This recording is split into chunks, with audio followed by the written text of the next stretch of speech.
Ethan walked slowly through the broken marketplace, his boots crunching against shattered glass and stone. The war had left this alien city in ruins. Stalls that once held bright fruits and glowing fabrics now stood empty, their roofs torn, their tables burnt. Smoke still curled from the edges of collapsed buildings. He carried his rifle on his back, but his hands stayed near the grip. This place was dangerous. Raiders often returned after the first attack, searching for survivors to rob. Near the corner of a broken fountain, he saw her. An old alien woman bent low, her thin arms shaking as she tried to lift a basket half her size. Her skin was pale green and wrinkled like dry leaves. Her hair hung in thin white strands, and she leaned on a cracked wooden cane that looked ready to snap. The basket tipped, spilling roots and dried herbs into the dust. She groaned, but tried to pick them up with trembling fingers. People passed her quickly, keeping their eyes low. Some muttered words that Ethan could not understand, though the translator on his belt caught a few. Cursed, stay away, not safe. One man spat to the side and crossed the street just to avoid her. Ethan frowned. He had seen cruelty before, but this felt different. The old woman's eyes lifted for a moment. They were too sharp, too alive for someone so weak, yet they were also filled with something else, loneliness. He walked closer. The people nearby stopped and stared at him as if he were mad. Here, Ethan said softly, crouching down. He picked up the herbs and placed them back into the basket. The old woman's hands brushed against his glove as she tried to take them, and he felt a strange warmth like fire hidden under her skin. "Why help me?" she asked in a voice that cracked like dry branches. The translator repeated the words, but he had already understood her tone. "Because you need help," Ethan answered simply. The alien woman studied him with those strange bright eyes. For a second, the world around him seemed to quiet. The distant noise of fires and shouts faded, replaced by the slow, heavy sound of his heartbeat. Then she blinked, and the moment passed. She struggled with the basket, and Ethan sighed. He lifted it with one hand and carried it for her. She tried to protest, but her words were weak, falling apart like her voice. Together, they walked through the broken streets. People moved aside, whispering as they passed. Some made signs with their hands as if protecting themselves from evil. Ethan ignored them. At last, they reached the doorway of a small stone hut. The roof sagged, patched with metal scraps, and the door hung on one hinge. Ethan placed the basket inside. The old woman leaned against the doorframe, watching him. "Human soldier," she said slowly. "Kindness is dangerous here." "I've lived with danger all my life," Ethan said. "I'll take my chances." Her lips curved into a smile that was not soft. It was too sharp, too knowing for a face so old. For an instant, Ethan thought he saw her back straighten. The wrinkles around her mouth seemed to smooth. But then she coughed, bent again, and the image was gone. She raised a bony hand and touched his wrist. The heat returned, stronger this time, spreading up his arm. "You will remember this," she whispered. Ethan stepped back, uneasy. The warmth did not fade. He rubbed his arm, but the strange burning stayed under his skin. "Get some rest," he said quickly. "You'll be safer inside." She nodded, her eyes still fixed on him. They glowed faintly, like embers in the dark. He turned and walked away, refusing to look back. The sun sank behind the broken towers, and the streets grew silent. Ethan made camp on the edge of the city, near the ruins of an old watchtower. He built a small fire, cooked a simple meal, and sat listening to the night.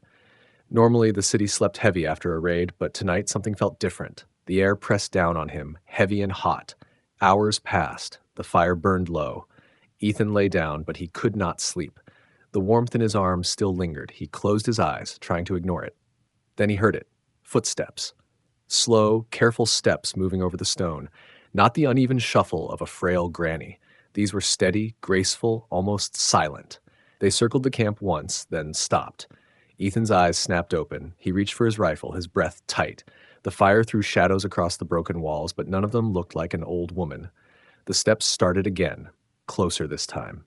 Ethan rose to his feet, gripping his weapon. "Who's there?" he called into the dark. No answer, only the sound of breathing, soft, calm, too close. The air around the campfire shifted, warmer than before, as if someone was standing right beside him, though no one was there. The memory of the old woman's glowing eyes returned to him. He realized then that the frail granny he had helped might not be what she seemed at all. Ethan did not remember falling asleep, but he woke with a sudden chill crawling across his back. The fire had burned out, leaving only a few glowing coals. The night was too quiet, and in that silence he felt it, the heavy air pressing down on him, thick like breath against his skin. He sat up quickly, gripping his rifle, and froze.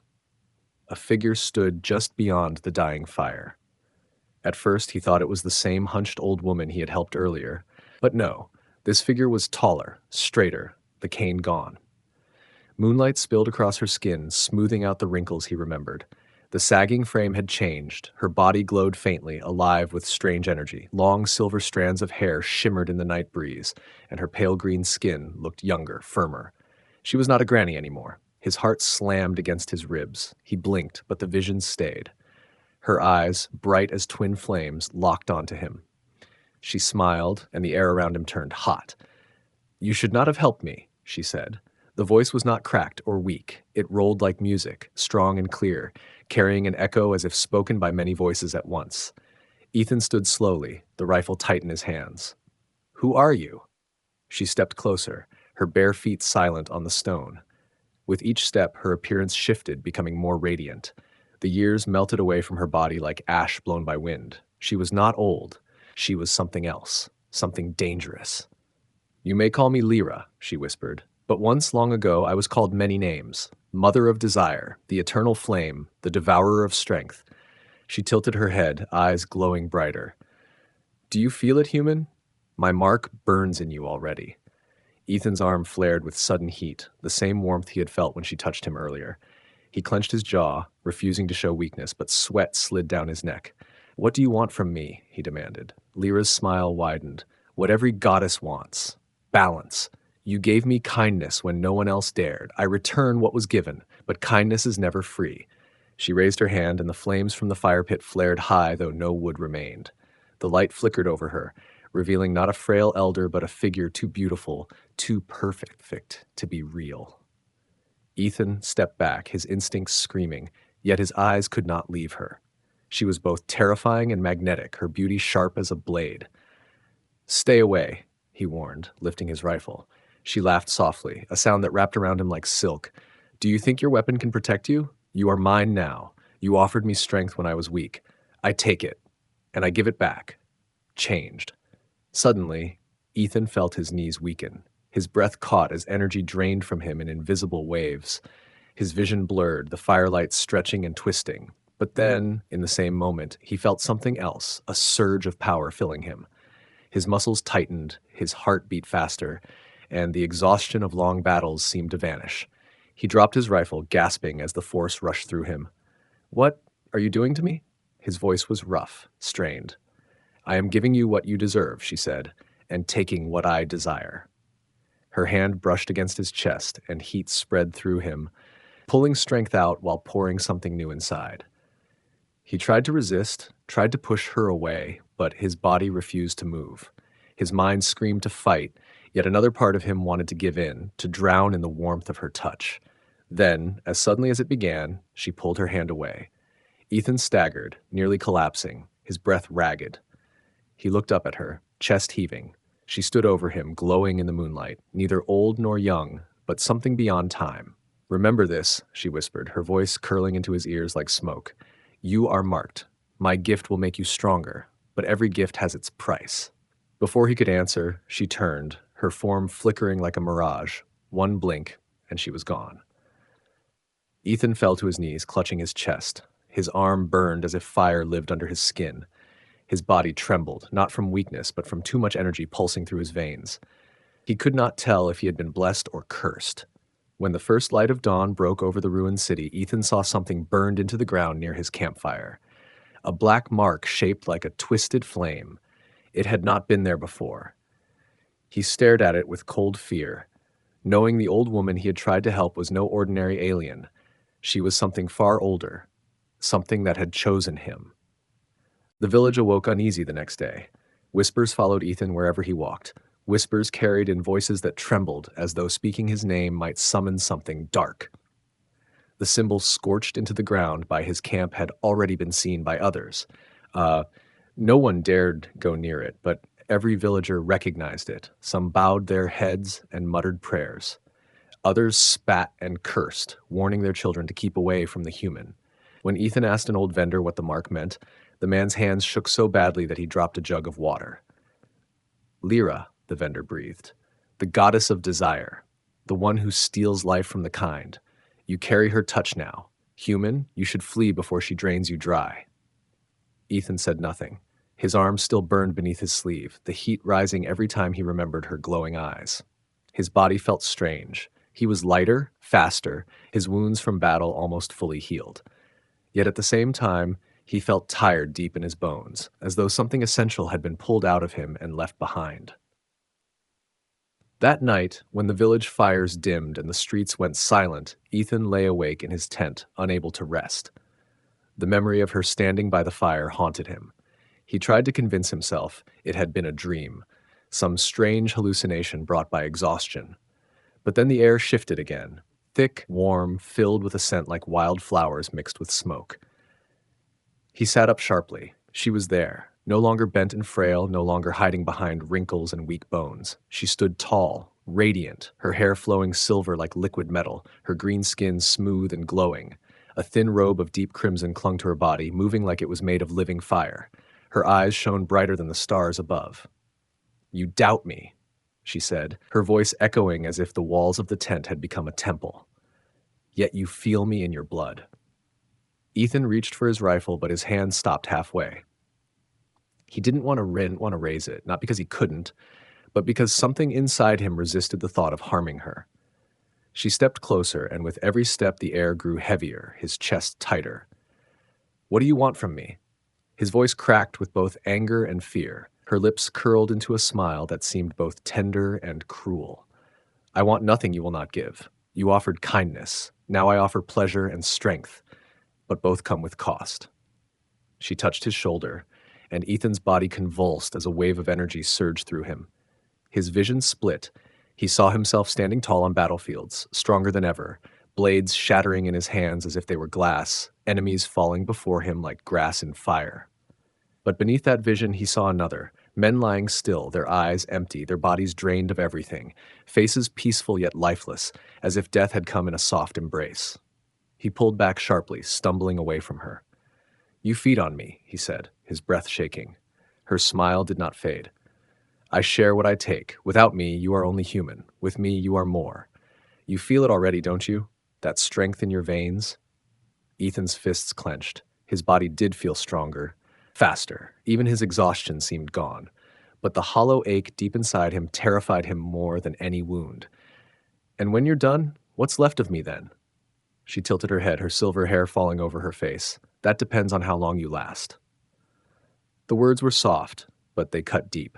Ethan wanted to shout, to push her out of the tent, to run far away. Yet his body betrayed him. He stood frozen, caught between fear and desire, repulsion and awe. Her beauty was overwhelming, unnatural, crafted to bind him. Lyra leaned close, her breath warm against his ear. "You are mine now, human. Whether you fight it or not, the bond is sealed." Then she was gone, vanishing like smoke fading in the wind, leaving Ethan on his knees, drenched in sweat, his heart pounding like a war drum. His hands shook as he pressed them against the earth. Outside, the night was silent. Yet in that silence, Ethan could still feel her presence inside him, burning through his blood, waiting for the next time she would return. Ethan woke before sunrise, his body humming with unnatural strength. The hollow ache inside him was still there, but his arms felt heavier with power, his lungs fuller, his steps sharper. When the first raid came, he fought like a man possessed. Blades that once took effort to block now felt weightless. He moved faster than the raiders could follow, striking with precision that shocked even his fellow soldiers. By the time the sun reached the horizon, the battle was over, and the others stared at him with a mix of awe and fear. They whispered his name in the same breath as hers. Some called him blessed. Others said cursed. A few kept their distance entirely, crossing themselves in old alien gestures whenever he passed. Ethan ignored them, but deep inside, he knew their fear had truth. Every night she came back, not as the wrinkled old woman who had first asked for help, but as the radiant demigoddess with eyes like fire and a voice that could bend the will of any man. Sometimes she gave him strength in silence, a hand on his chest that sent waves of power through his veins. Other nights, she pressed closer, her words weaving into his ears, promising him glory, pleasure, and eternity. He tried to resist, but her presence always left him gasping, caught between hunger and fear. He realized quickly that his victories came with chains. After every battle, when his soldiers cheered his name, he felt the drain inside him deepen. He would collapse in private, shaking and weak, until she returned. Only her touch filled the emptiness again, feeding him strength while taking something unseen from his soul. One night, as he sat by a quiet stream far from the village, she appeared without warning.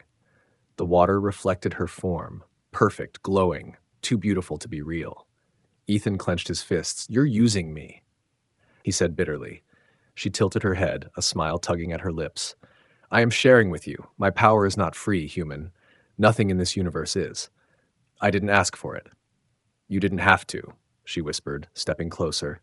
"When you lifted my burden, you gave me an invitation. You marked yourself as mine."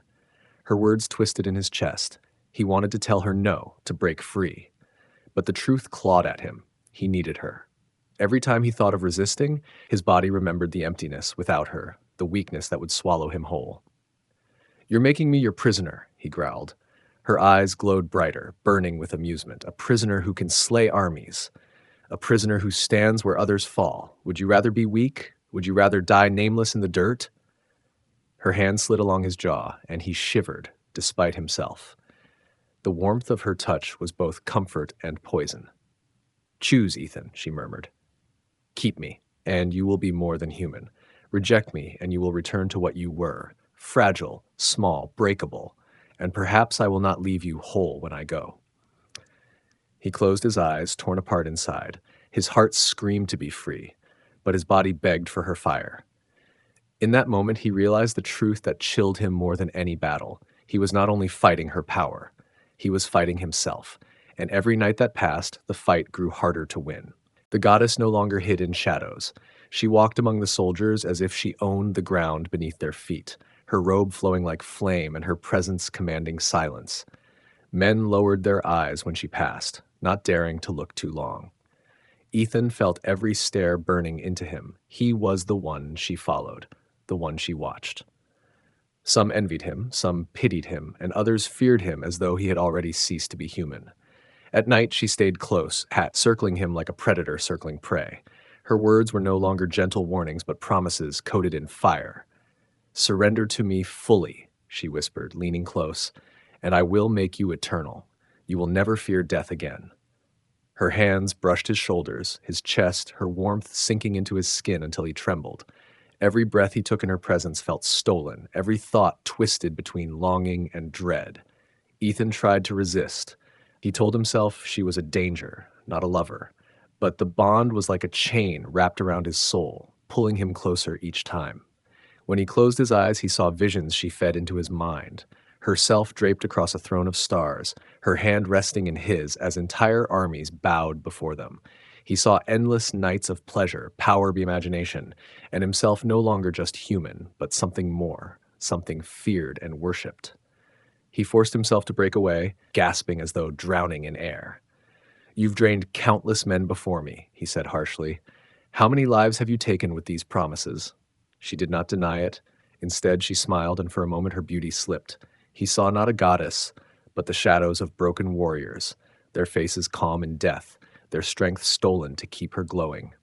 She leaned closer, her voice soft like silk sliding over a blade. "They gave themselves willingly, as will you." Ethan's chest tightened. He wanted to shout at her, to curse her name, but his voice stuck in his throat.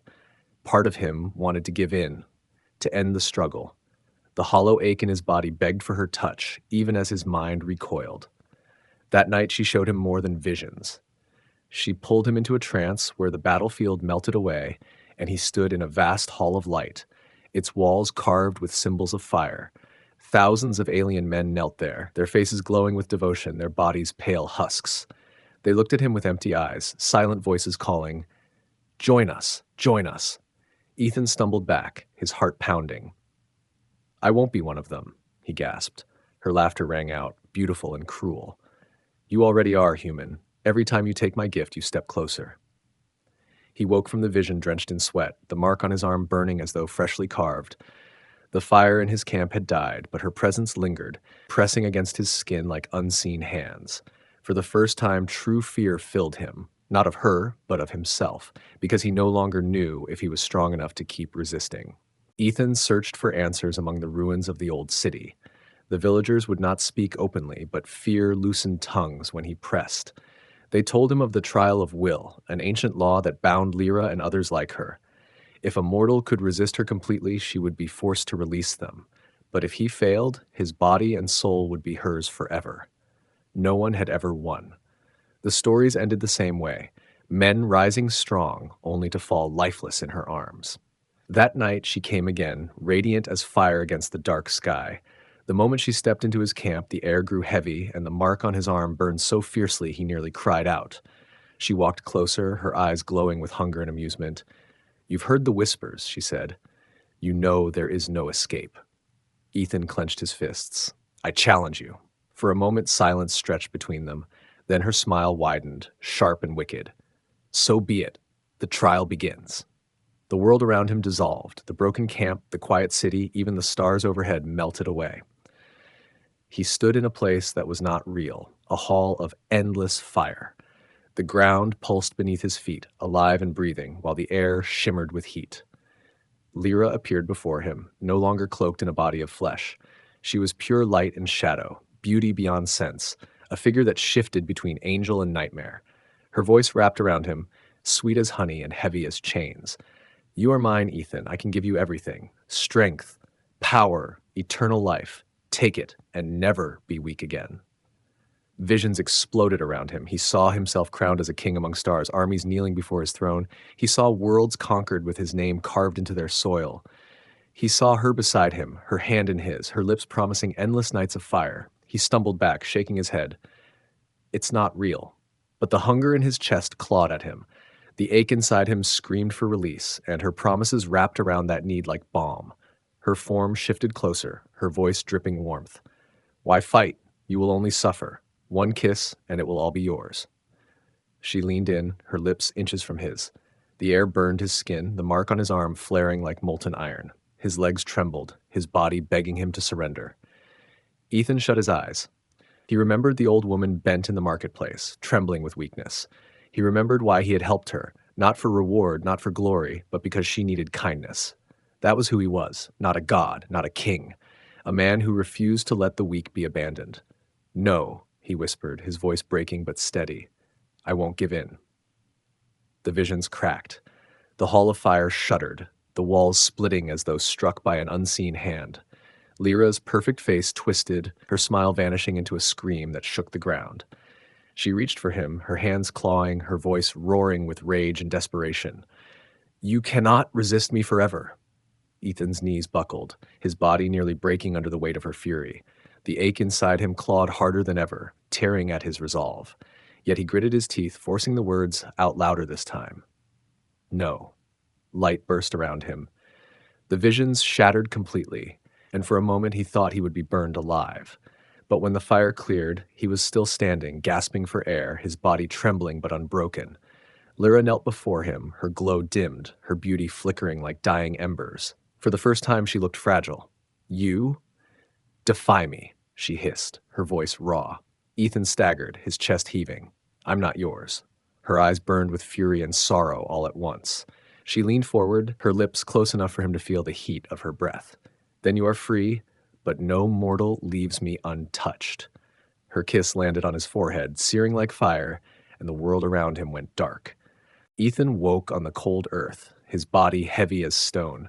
Dawn light bled through the ruins, painting the sky in dull red and gray. Every muscle ached, his veins hollow, his breath shallow. He tried to sit, but weakness dragged him back down. His arm still burned faintly, though the mark no longer glowed. He touched his skin and found only a scar, dark and twisted like a flame frozen in ash. The soldiers who found him hours later stared in silence. They whispered among themselves, some making signs against evil, others bowing their heads as if in reverence. One finally spoke. He faced her and lived. None dared come close until Ethan forced himself upright, staggering though his legs barely held. His eyes were sunken, his skin pale, but he was alive. That alone was enough to make the whispers grow. Word spread quickly through the village. The human who carried Lyra's mark had survived her embrace. Some called him cursed, doomed to die hollow. Others named him chosen, the first to resist her and remain whole. Ethan wanted neither. He wanted only freedom from the weight in his chest, the memory of her lips searing his forehead, the sound of her voice echoing in his dreams. That night, when the fires dimmed and the camp fell into uneasy silence, he sat alone. His hands trembled as he held a cup of water, spilling half before it touched his lips. His strength had not fully returned, yet somewhere deep inside, he felt something strange, an echo of her fire still lingering. She had not left him entirely. A part of her pulsed inside him, faint but undeniable. He stared into the shadows, heart pounding.